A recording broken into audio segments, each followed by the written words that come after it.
은혜로운 찬송입니다. 우리 집사님은 찬송하면서 눈물을 흘리시고 저도 그 가사에 큰 은혜 받았습니다. 오늘은 제3과 우리 주변 교회 본이 되는 데살로니가 교회 이런 주제로 세 번째 설교를 하려고 합니다. 설교 전에 여러분들도 뉴스를 통해서 우리 위에 이 주변에 있는 중국 교회가 당하는 그 환난과 핍박을 많이 잘 알 겁니다. 목사님들이 굉장히 많이 추방당하고 그 다음에 중국의 특별히 이 남부 지방에는 그 환난과 핍박이 정말 대단합니다. 목회자들이 많이 감옥에 들어가고 요즘에는 그 유튜브나 스마트폰이 되기 때문에 바로 중계가 됩니다. 보면은 그래서 그 핍박의 정도가 우리가 생각하는 것보다 훨씬 더 심각합니다. 여러분들이 좀 기도 좀 해주시고 여러분이 잘 아는 것처럼 그 모태똥, 마오쩌둥이 문화대혁명 때 보통 한 4천만 명 죽인 걸로 알고 있습니다. 근데 그게 통계로 정확하게 안 나오는데 무지무진장하게 죽였거든요. 근데 그런 핍박이 다시 가해지는 거예요. 그 이유는 뭐냐면 기독교인들의 숫자가 너무 많아지니까 공산당이 그 당원 숫자를 이미 뛰어넘었거든요. 그러니까 좀 위기의식을 느낀다고 그래요. 보면은 여러분들이 꼭 좀 기도 좀 많이 해주시고 그래서 여전히 공산국가가 통치하는 데는 핍박이 있거든요. 북한, 중국, 베트남. 베트남도 공산국가거든요. 그런 기독교인들을 위해서 좀 많이 기도해 주시기 바랍니다.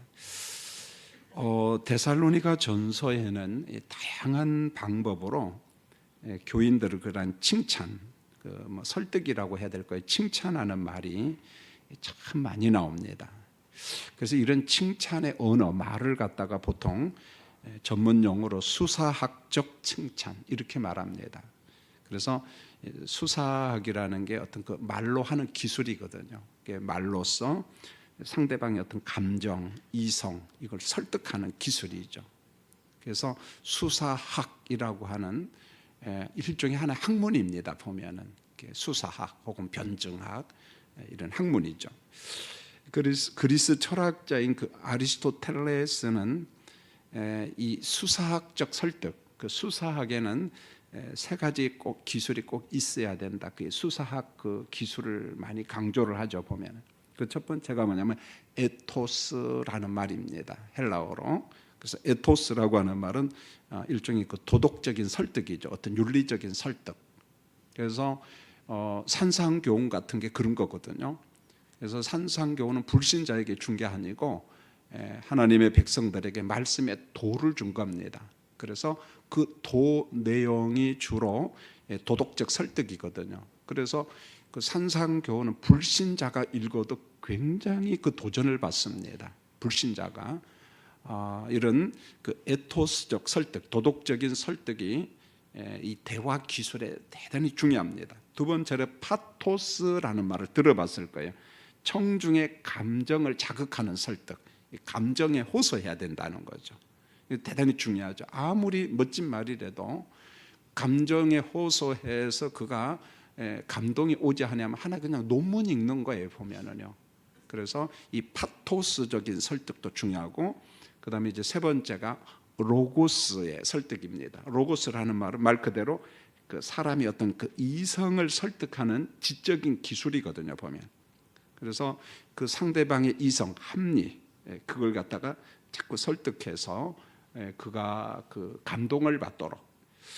그래서 여러분들이 그 대화할 때나 말씀을 가르치는 교사들, 구역 교사들, 청년부 리더 같은 사람들은 이런 훈련을 해야 됩니다. 그 대화할 때나 말씀을 가르칠 때 이 세 가지 기술이 이게 꼭 뭐 에토스다, 파토스다, 로고스다라고 딱딱 나눌 필요 없이 이 세 가지가 묶여 나와야 돼 항상. 그러니까 나도 모르는 사이에 그게 묻어 나오면은 되는 거예요. 훈련이 되면은 이게 뭐 에토스, 파토스, 로고스 뭐 그렇게 하면 그것도 이상해요. 보면 그냥 함께 섞여 나오는 게 좋죠. 여러분 도덕과 윤리성이라는 이 수준 높은 목표를 설정하는 게 참 좋아요. 지도자가 된다는 것은 누군가에게 공동체 도전을 줘야 되잖아요. 그래서 어떤 윤리성, 어떤 도덕성, 이건 높은 수준을 정하라. 두 번째, 사람들에게 감정에 호소하라. 그래서 어떤 내용을 듣고 눈물이 나든지 웃든지 진한 어떤 그 울림이 있어야 된다는 거죠. 가끔 우리 신방 가는 봄 신방이나 가을 신방 되면 교육자들한테, 교구 목사님들한테 꼭 부탁을 합니다. 여러분들이 신방 가가지고 10가정 신방 갔으면 2가정 정도는 눈물이 나야 된다.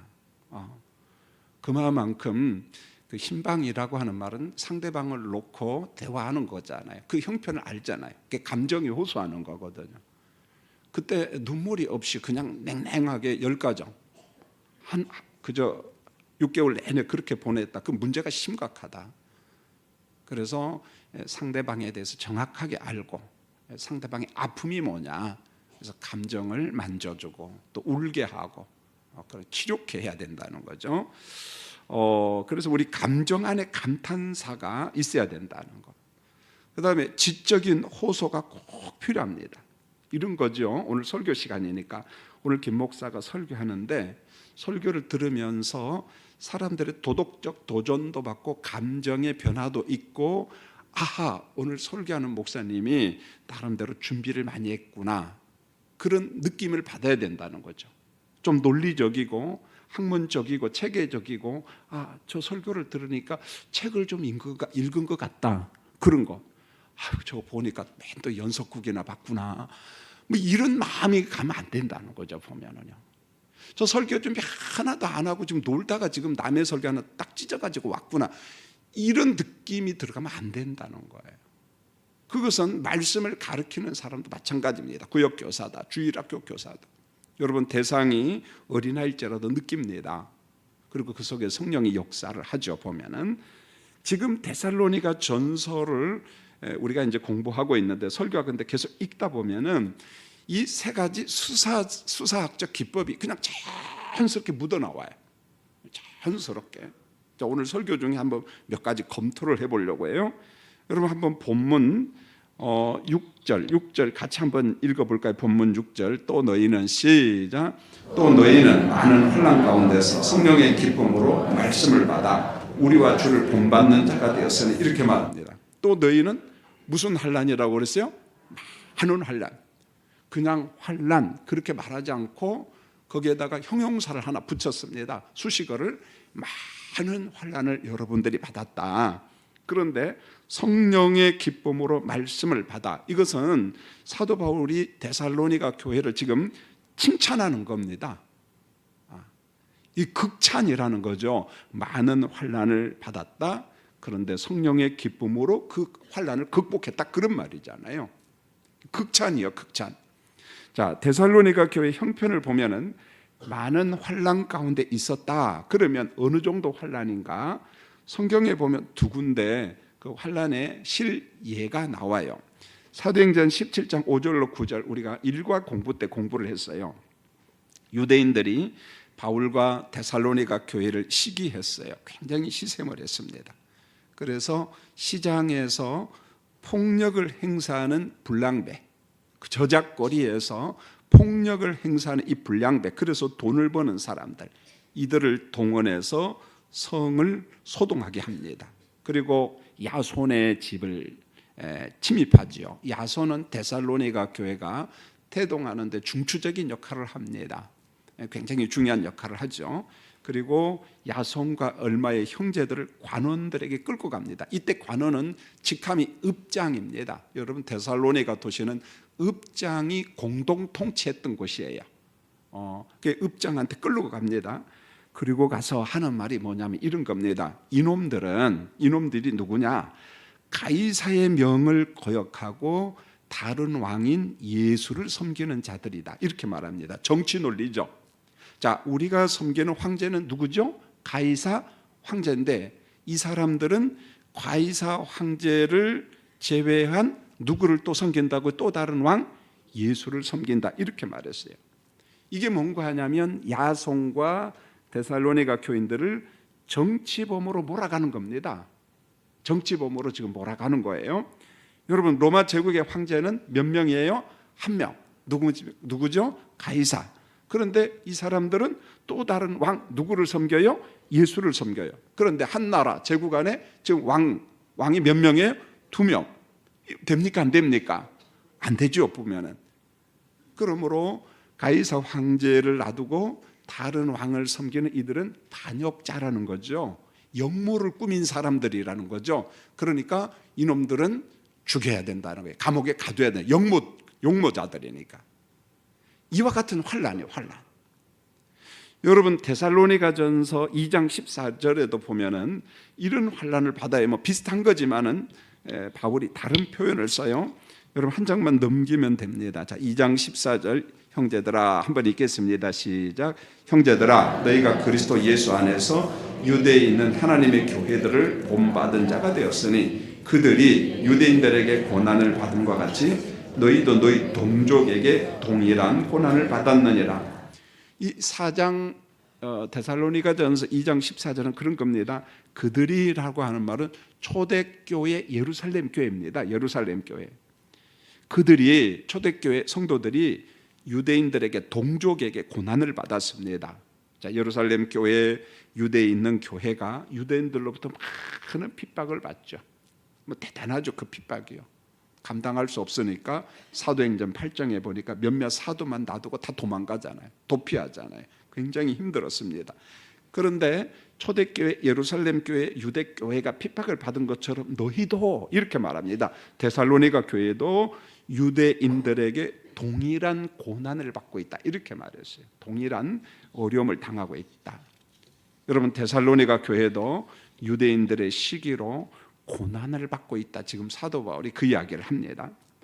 자, 데살로니가 교인들이 많은 환난, 큰 고통을 받고 있는데, 자, 어떻게 이 믿음 생활을 하느냐, 이것을 위기를 어떻게 극복하느냐. 환난이 오니까 여러분 도망갈 수 있거든요. 너무 힘드니까 도망갈 수 있어요. 피할 수 있습니다. 어떤 사람이 이렇게 말해도 돼. 아이고 난 예수 안 믿을래. 나 교회 안 다닐래. 이건 그래요. 현실적으로. 그런데 데살로니가 교회는 그러지 않고 성령의 기쁨으로 말씀을 받고 큰 환난, 많은 환난을 극복해 나가요. 그 시련을 극복합니다. 굴복하지 않았다는 거죠. 그게 가능했던 것은 바울이 어떻게 극찬을 하냐면 많은 환난이 있지만 여러분들에게 내면 속에 성령이 주신 기쁨, 성령이 주신 희락, 그게 있었다는 거예요. 그래서 성령께서 극한 환난을 극복할 수 있도록 여러분의 내면의 믿음을 꽉 붙잡고 있다는 거죠. 성령의 기쁨으로. 여러분 이 말은 제가 전자에 이야기한 것은 그 파토스와 에토스를 지금 겸하는 거예요. 보면은요. 엄청난 지금 환난 가운데, 극한 환난 가운데 있지만은 여러분들은 성령의 기쁨으로 말씀을 받아. 데살로니가 교인들은 정말 자랑스럽다. 그러니까 이 세 가지 논리를 다 가지고 칭찬하는 거예요. 여러분들은 짧은 시간 믿음 생활을 했지만은 말씀에 대한 지식도 있고 성령이 주신 기쁨도 알고 그리고 난 다음에 극한 환난 가운데에도 여러분들은 그걸 이겼어. 큰 환난, 많은 환난을 성령의 기쁨으로 극복했다고. 지금 막 격려하는 거예요. 칭찬하는 겁니다. 야, 잘했다. 정말 잘했다. 그 이야기 하는 거예요. 여러분 그렇지 않겠습니까? 어떤 성도가 어려움이 있을 때 옆에서 집사님 참 힘들었죠? 근데 믿음으로 이겼어요. 집사님 승리했어요. 이렇게 해야지. 그까짓 것도 못 이겨? 이러면 됩니까, 여러분요? 그러니까 이게 말, 테크닉, 수사학적 기술이 대단히 중요해요. 그래서 이 헬라 철학에 익숙한 그리스 사람들은 그게 몸에 뱄어요. 말을 할 때 보면은. 그러니까 우리가 말투를 갖다가 한번 이게 파토스적인 기술이 있느냐, 에토스적인 기술이 있느냐, 로고스적인 테크닉이 있느냐, 한번 내가 나를 한번 보면 돼요. 보면은요. 자, 데살로니가 교인들의 신앙의 목표점이 있는데, 자, 뭐라고 이야기하냐면은 여러분 다시 한번 그 6절을 다시 한 번만 읽어볼까요? 6절 하반절에 나오는데 그냥 6절 또 한 번 읽죠. 시작. 또 너희는 많은 혼란 가운데서 성령의 기쁨으로 말씀을 받아 우리와 주를 본받은 자가 됐으니. 자, 누구를 본받는 자가 됐어요? 우리와 주를 본받은. 두 그룹이죠. 두 그룹. 우리와 주를 본받았다. 자, 우리는 누구겠습니까? 바울, 실라, 또 누구예요? 디모데. 1장 1절 공부한 지 좀 얼마 안 됐는데 수능시험 끝났다고 다 잊어버렸구만. 그래서 우리를 본받는 자, 바울과 실라, 디모데 목사님을 본받고, 그 다음에 최종적으로는 누구를 본받아요? 주. 누굽니까? 예수를 본받는 것. 이게 이 사람들의 목표예요. 목표. 자, 신앙과 믿음 생활에서 본받고 싶은 대상이 있고 신앙의 목표점이 있는 겁니다. 난 누구를 본받았으면 좋겠다. 나는 여기까지 내가 신앙의 목표점을 한번 세워봐야겠다. 그런 대상이 있어요.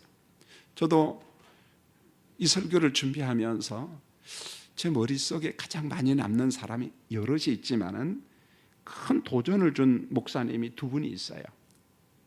신대원 대학원 선배이기 때문에 자주 만나고 대화도 하고 음식도 먹고, 제 신학대학원 선배인데 78회 선배 목사님인데 김건식 목사님이라고, 이 장인 어른이 감사원장을 했기 때문에 늘 신기했어요. 장인이 감사원장이시고 신 누구 감사원장, 그때 아는 사람은 신 뭐뭐 하면 압니다. 감사원장 신씨가 있거든요 보면. 그런데 이 선배는 그 화려한 어떤 환경에 의존하지는 않았어요. 목회자의 길을 가면서. 그래서 그의 인생을 다 보면은 전부 다 나눔에 자기 인생을 다 바쳤어요. 나눔이에요. 나눔. 그래서 선교사와 나누고, 가난한 사람과 나누고, 어려운 이웃 사람과 나누고, 돈을 나누고, 먹을 걸 나누고, 숙소를 나누고, 특별히 또 사람을 교육하는데 아주 최선을 다했어요. 근데 참 신기하대요. 그런 목회를 하니까 나하고 취향이 같은 사람이 몰리더라고요. 그 교회, 그 선교단체에.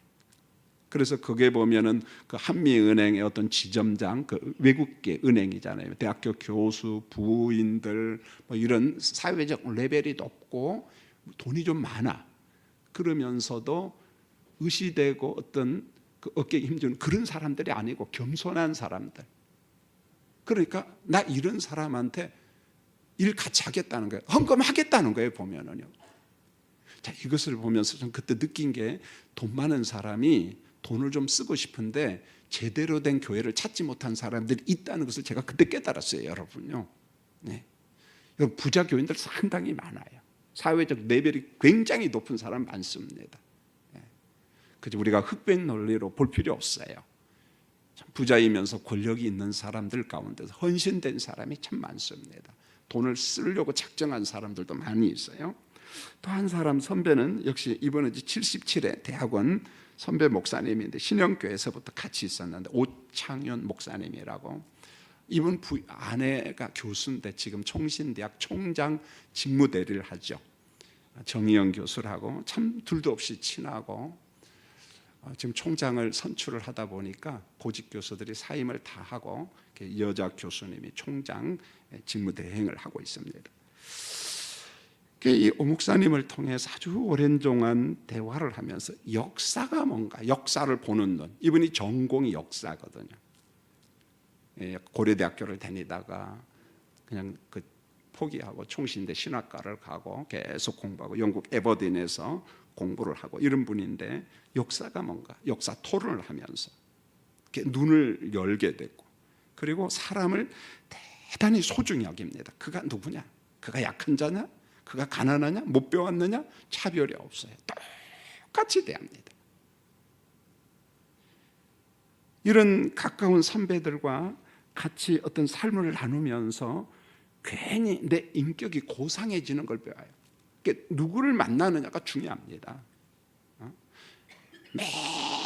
맨날 뭐 노름이나 치고 뭐 이런 거랑 그 사람하고 닮아가는 거예요, 여러분. 그렇지 않겠습니까? 그런데 어떤 사람들은 정말 어떤 도덕적 품성이 탁월해. 그리고 그걸 토론하고 그걸 놓고 고민하고 어떻게 목회할 것인가, 이런 거죠, 보면. 여러분, 우리 교인들도 목표가 있어야 돼요. 오늘 본문에 있는 것처럼 본받고 싶은 사람이 누구냐는 거예요. 지금 참 오래된 추억이죠. 평신도 훈련, 제자 훈련, 사역방 공부를 할 때 그 프로그램 속에 질문이 그런 게 있잖아요. 본받고 싶은 사람 이름을 한번 써라. 그러면 씁니다. 우리 교인들 가운데 본받고 싶은 사람 누구 이렇게 이야기합니다. 제가 이름을 밝히지 않겠어요. 그분이 여기 앉아 계시니까. 그분 이름이 제일 많이 나왔어요. 누군지 궁금하죠? 야, 참 행복하겠다. 이분은 같은 교회에서 믿음 생활을 하는데 본받고 싶은 사람이 누굽니까? 우리 교회 누구입니다. 여러분, 참 행복해요. 여러분. 그 다음에 신앙의 목표점이 분명히 있어야 돼요. 신앙의 목표점. 여러분, 데살로니가 교회는 우리와 주를 본받는 자가 되었으니 이렇게 말합니다. 우리를 통해서 바울과 실라와 디모데 목사님을 통해서, 그리고 그분들이 전하는 주를 통해서 신앙훈련을 제대로 받으니까 혹독한 시련 앞에서도 굴복하지 않아요. 성령의 기쁨으로 말씀을 받고 극한 환난 속에서도 믿음을 유지했다는 거죠. 아주 멋진 교회다. 막 극찬을 하는 거예요. 참 멋진 교회다. 그 다음에 7절을 보면은 어떻게 칭찬을 또 하는가? 자, 한번 여러분 7절을 읽겠습니다. 시작. 그러므로 너희가 마게도냐와 아가야에 있는 모든 믿는 자의 본이 되었느니라. 본이 되었다. 이런 말만 나오면은요, 존경스럽잖아요. 데살로니가 교인들의 믿음이 이제 태동한 지 얼마 안 된 교회, 그래서 장로님도 안 계셔. 아직 못 세웠어요. 그게 어느 정도냐면은 바울 사도가 이제 나중에 데살로니가전서 5장 공부할 때 하겠습니다. 한번 볼까요? 5장 자 12절. 5장 12절 읽어보면은 이 데살로니가 교회가 얼마나 어린아이 교회인가. 자 12절 읽겠습니다. 시작. 형제들아, 우리가 너희에게 구하노니 너희 가운데서 수고하고 주 안에서 너희를 다스리며 권하는 자들을 너희가 알고. 여기 보시면은 형제들아, 데살로니가 교인들아, 우리가 너희에게 구한다. 너희 가운데서, 교회 데살로니가 교회 가운데서 수고한 사람, 주 안에서 너희를 다스리며 권하는 자들을 너희가 알아주라, 존경해주라, 그런 말인데 너희한테 직함이 안 나와요. 이렇게 해야 되겠죠. 한 명의 지도자가 있다면 누구 그러든지, 장로님이 계시면 장로님 이렇게 해야 되는데 그런 직함, 호칭이 있어요, 없어요? 없어요. 아직 이 교회는 어린아이 교회고 장로님을 아직 안 세웠다는 거예요. 그런데도 불구하고 그 교회 공동체에서 본을 보이고 헌신하고 희생한 사람, 그래서 신학자들이 이 사람이 보통 야손으로 봅니다. 보통 아직까지 야손이 직책을 받은 사람은 아니거든. 그래서 그런 사람을 존경해줘라, 존경해줘라. 아직도 데살로니가 교회는 역사가 없어요. 어린아이 교회입니다. 그런데 그들의 믿음이 주변에 있는 마게도냐와 아가야 지방에 있는 믿는 사람들에게 본이 되었다. 그렇게 나와요. 본이 되었다. 쉽게 말하면은 우리 영아부 유치부 애들이 어른들보다 믿음 생활 더 잘해가지고 우리 어른들이 거기 가서 본받아야 된다는 말이에요. 본받아야 된다는 거예요. 영아부 유치부 전사에 할렐루야. 우리 어린들이 어디 가서 본받아야 돼요? 영아부 유치부 가서 애들한테 본받아. 마치 그런 논리예요. 여러분, 주전 142년에 이 그리스가 반도가 있잖아요. 그리스 반도가. 그래서 둘로 나누잖아요. 아가야 지방은 남쪽이고 마케도니아 지방은 중부에서 북쪽입니다. 그래서 중부로부터 시작해가지고 지금의 마케도니아, 알바니아, 여기까지 그 보통 마케도니아 지방 이렇게 이야기합니다. 그래서 이 마케도니아 지방에 그 다음에 아가야 지방에 이 데살로니가 교인들이 믿음 생활을 잘한다는 게 소문이 쫙 퍼져나갔다는 거예요. 보면 왜요? 너무 귀감이 되니까. 그도 그럴 수밖에 없는 게 말 뒤지게도 안 듣는 고린도 교회가 아가야 지방에 있거든. 아마 그랬을 거예요. 바울 사도가 그저 고린도 교회만 하면은 자다가도 벌쩍 깨. 마음이 아파. 아마 그런 걸 염두에 두지 않았나 이런 생각이 듭니다. 자, 그러면 8절 한번 볼까요? 어느 정도 본보기가 되었는가? 어느 정도인가? 8절 읽습니다. 시작. 주의 말씀이 너희에게로부터 마게도냐와 아가야에만 들릴 뿐 아니라 하나님을 향하는 너희 믿음의 소문이 각처에 퍼졌으므로 우리는 아무 말도 할 것이 없노라.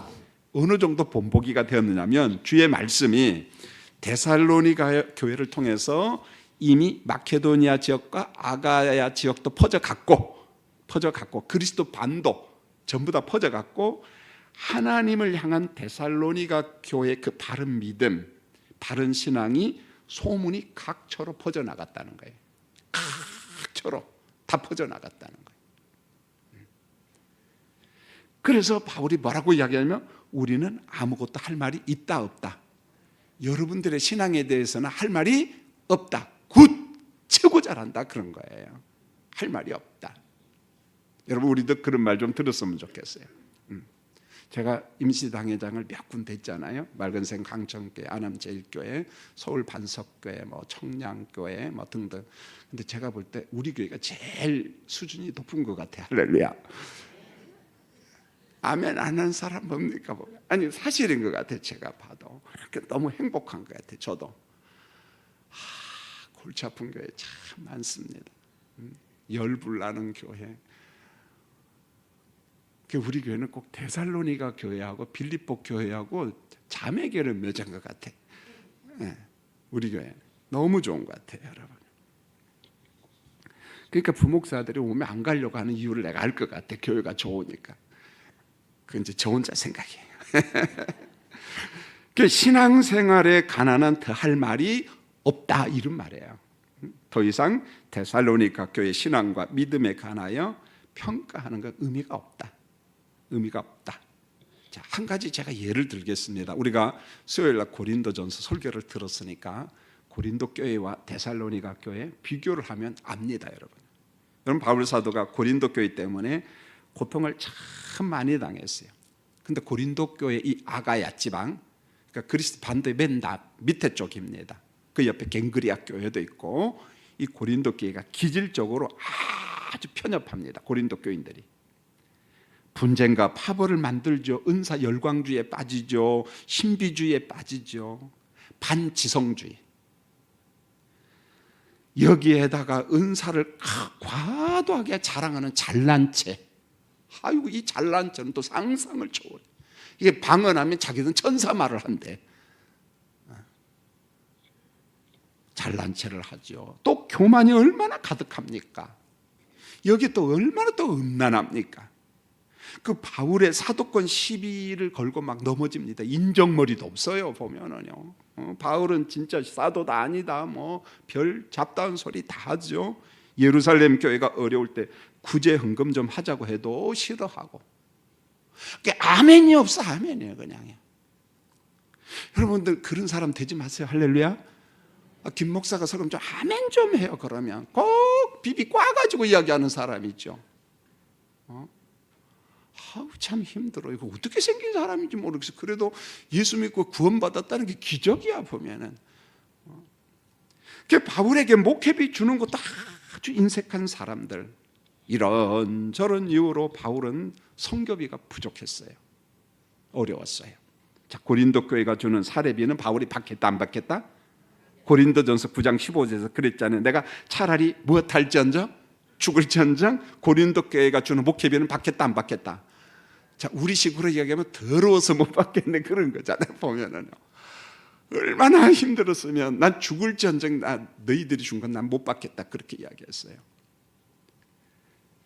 자, 이때 누가 바울 사도에게 사역비를 보내주냐면요, 고린도후서 11장 9절에 보면 바울이 비용이 부족할 때, 목회비, 선교비가 없을 때 마게도니아에서 온 형제들이, 마게도니아 교회라고 말하지 않고 마게도니아에서 온 형제들이, 개인 성도들이 소문을 듣고 바울에게 부족한 것을 보충했어요. 그런데 이들이 누구냐면 데살로니가하고 빌립보 교인들입니다. 매사 바울의 사역을 보충해 가요. 빌립보 교인하고 데살로니가 교인들이에요. 여기에 이제 하나 첨가한다면 어느 교회? 어느 교회예요? 석관중앙교회지. 이거 안 통하네, 여러분요. 예. 여러분, 이뿐만 아니라 고린도전서 8장 1절로 5절을 보면 예루살렘의 그 가난한 교인들을 위해서 이 데살로니가 교회, 마게도니아 지방에 있는 교회들이 얼마나 구제 헌금을 열심히 하냐면은 더는 할 말이 없을 정도로 모범을 보여요. 그러면 이 사람들은 부잣집 사람들이냐? 그럼 그렇지 않거든요. 초대교회 성도들 그렇게 부자들 많지 않았어요. 신분이 노예도 많고 종도 많고 어려운 사람도 있지요, 보면. 그런데 본을 보입니다. 자, 9절에 보면은 두 가지 내용이 나오는데 여러분 9절 한번 읽겠습니다. 시작. 그들이 우리에 대하여 스스로 말하기를 우리가 어떻게 너희 가운데 들어갔는지와 너희가 어떻게 우상을 버리고 하나님께로 돌아와서 살아계시고 참되신 하나님을 섬기는지와. 여러분 여기에 보면 첫 번째로 이런 말이 나와요. 우리에 대하여 스스로 말을 했어. 우리에 대해서 바울과 디모데와 실로아노, 우리가 어떻게 데살로니가에 들어갔는지, 다시 말하면 마케도냐로 들어왔는지 이미 바울이 간증을 다 해서 데살로니가 교인들은 전부 다 압니다. 그래서 구체적인 설교는 제가 첫 번째 1과에서 이미 다 공부를 했어요. 사도행전 16장 17장에 이 내용이 다 나옵니다. 자, 두 번째 내용이 중요합니다. 너희가 어떻게 우상을 버리고 하나님께로 돌아와서 살아계시고 참되신 하나님을 섬기게 되었는가? 여러분, 우상은요 생명이 없는 거잖아요. 사람들이 손으로 만든 겁니다. 나무로 만들고 돌로 만들고. 그런데 데살로니가 사람들은 수많은 우상, 신화, 거짓에 속아 살아왔어요. 여러분, 우상과 신화가 주는 공포, 두려움이 클까요? 안 클까요? 여러분, 예수 믿기 전에 여러분 어떤 그러한 것에 대해서 사로잡혀서 막 두려워하고 무서워한 적 있죠? 그래서 막 정한수도 떠나야 되고 막 창호지 갖다 놓고 막 싹싹 빌고 막 올라가고 막 그런 거 막 했잖아요, 보면. 왜 그랬어요? 무서워서 했다니까, 여러분요. 무서워서. 그래서 제삿날도 제사 음식 해가지고 대문 앞에다 조금 갖다 놓고 또 갖다 놓기도 하고. 이게 다 뭡니까? 사탄이 준 우상숭배, 신화, 어떤 거기에서 잡힌 거예요, 우리가. 공포, 두려움. 여러분, 눈먼 우상한테 종살이 한 거예요. 그런데 이러한 우상 숭배하던 사람이 우상을 버리고 살아계신 하나님께로 돌아왔다. 이게 왜 가능하냐? 예수면 가능합니다. 왜요? 복음이 준 자유가 내 안에 들어오면은 이러한 두려움과 공포로부터 벗어나요. 성령께서 내적인 자유함을 줍니다. 자신감을 주는 겁니다. 귀신까지 뭐 이래버리고 그런 자신감이 생겨요. 진정한 자유함이 이 믿음, 성령이 주신다는 거예요. 그래서 9절에서 문장을 잘 보면 우상을 버리고 하나님께로 돌아와 살아계시고 참되신 하나님을 섬기고. 여러분, 어느 사이든지 우상에게 붙잡히면은요 그 두려움과 공포에서 벗어나기가 정말 어려워요.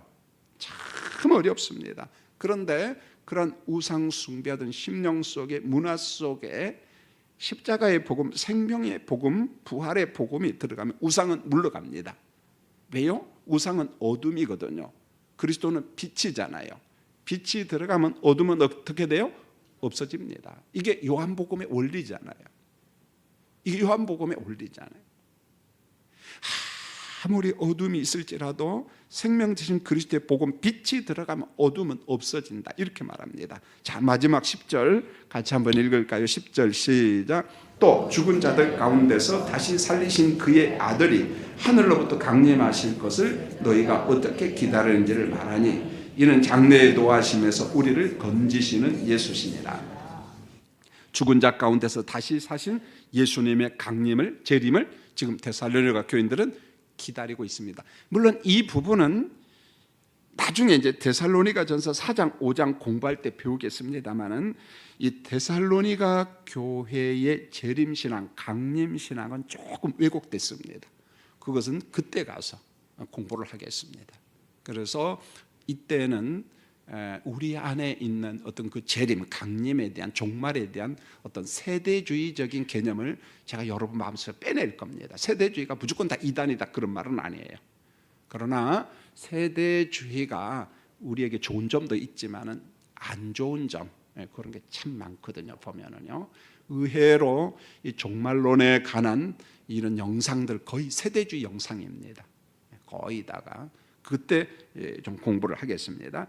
그래서 장래 노하심에서 우리를 건지시는 예수님, 장래 노하심에서 마지막 심판 때에 우리를 신령한 몸으로 부활시키고 영생 복락 그런 축복을 주신 예수 그리스도, 그렇게 말씀하고 있습니다. 자, 오늘 설교를 이제 마치려고 합니다. 제가 설교 전에 중국 교회 어려움이 많다 그 이야기를 했습니다.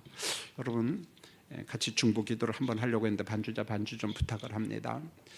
여러분 그 무슬림 지역은 아예 그냥 그 숨어서 복음을 전하니까 뭐 괜찮은데 이게 드러내놓고 막 교회를 부수고 막 목회자들을 잡아가고 그런 노골적이잖아요. 보면은요 참 마음이 아프고, 그 선교사들을 통해서 계속 사진이 전송 오기도 하고 지금 현실이 이렇고, 죽으면 죽으리라 이런 각오로 믿음 생활하는 우리 중국의 지체들, 또 북한에 있는 지체들, 여전히 공산주의가 통치하는 베트남, 이런 세 곳을 위해서 기도 좀 해주셨으면 합니다. 성령이요, 그들이 넘어지지 않게 하시고 극한 환난 속에서 성령의 기쁨으로 믿음을 지키게 해주시라고 통성으로 한번 기도하겠습니다. 하나님 우리 아버지,